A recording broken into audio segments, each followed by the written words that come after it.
Bitwit's coverage of Computex 2018 is brought to you by Fantex, Vertigear, Enermax, Be Quiet, and CableMod. You can learn more about their products in the links below. What's going on, guys? Kyle at Bitwit here at Computex 2018, and I'm checking out the new Asus ROG phone, which admittedly, we're kind of late to the party here. There's already been a ton of content on this phone already. I'm sure you guys have seen a lot of it, but we're going to do a little bit of exploration with the accessories that are sold separately with this particular phone, because it's obviously first and foremost a gaming phone, and mobile gaming can be kind of limited when you don't have the proper peripherals or controllability. That's not a word. The proper control with certain functions. So we're going to explore the actual accessories around the phone and just talk about the experience overall. So let's take a look. First off, we've got the Game Vice, which you can see here kind of has these two controllers on either side. It's actually a single unit though. It connects to the phone via Type-C, so yes, the ROG phone does connect via Type-C connector, and it's got this sort of ribbon cable connecting the two ends together. You get 4 bumpers, 2 on either side, 2 joysticks for your thumbs, 4 buttons on the right, and a D-pad with you know, start and select and things like that. Let's just go ahead and dive into this racing game. Now the screen right off the bat is kind of hard to tell from the camera, but it is pretty damn gorgeous. It's 2160 by 1080, I believe. Very high resolution, 90 Hertz refresh rate, as I'm sure you guys are already aware. 1 millisecond response time, and the color is just super vivid here. Very sharp, crystal clear image. And I'm gonna suck really bad at this game, but more so talking about the experience of me sucking. It's kind of nice playing a racing mobile game with this accessory because you don't necessarily have to turn the phone left and right.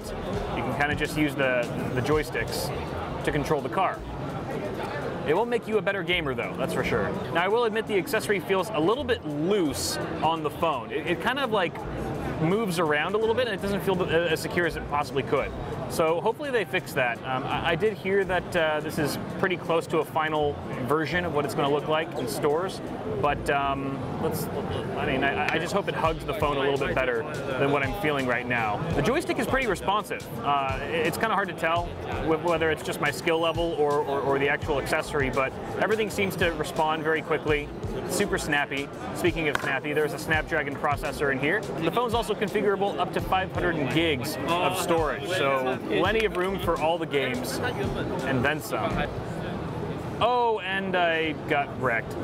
The buttons on the right side are actually pretty tactile. They feel good.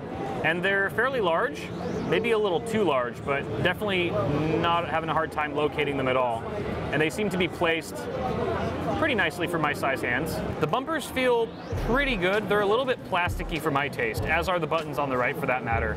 I feel like higher quality construction could have been used, and I'm not sure exactly how durable these will be over time, especially if you're using this every day or just about every day. Yeah, I guess it also depends on how much these accessories are really going to cost. Obviously the phone is not going to be cheap. I'm hoping that these accessories, for at least what I'm feeling right now, are a bit more reasonable. Let's move on to the next accessory though. So this is the mobile desktop dock. You can see we've actually got the ROG phone mounted onto a dock right now, which has full-size HDMI. It's got things like USB Type-C. There's actually maybe 3 or 4 USB ports there as well, which allows us to interface with a keyboard, mouse, and up to a 4K monitor. And look at that. That's pretty awesome. We're playing some sort of mobile PUBG game right now, from the looks of it. I'm parachuting down.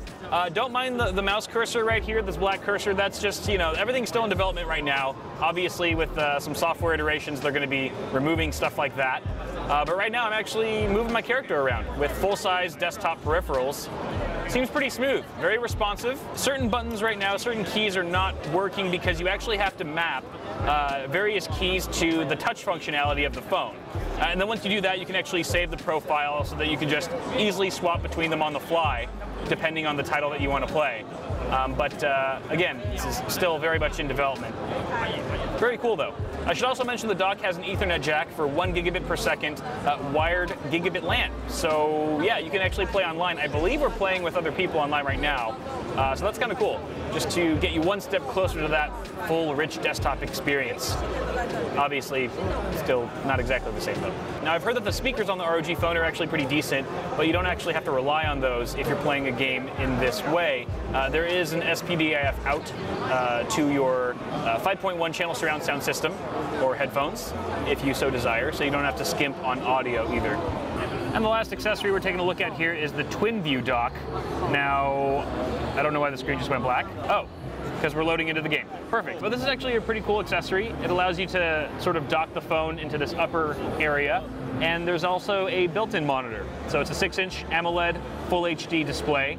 So you can have dual screens here. This is going to be great for things like streaming. If you want to stream on Twitch from your mobile device, you can do that and still have, you know, chat and whatnot in the top screen. You can even take a look at your system thermals. There's a fan speed adjustment. There's a built-in fan apparently right behind the phone itself, as that's what's doing all the work right now. But it's actually a pretty cool little setup. There's a 6,000 milliamp battery that's built into the back of this thing. There's bumpers on either side that actually feel much higher quality than the first accessory we took a look at. In addition, you get advanced dual haptic feedback, so you get the edge that you need for total domination, as the spec sheet says. I'm wondering if you could actually extend the game screen onto the top screen here. That way you could maybe have like a map of the area, so you don't have to keep toggling back and forth. That would be pretty sweet. I'm pretty sure you can, but I don't know exactly how to do that because it's very crowded at the Asus booth right now, the ROG booth, and we don't really have a dedicated rep to show us how everything works, so we're kind of flying by the seat of our pants right now.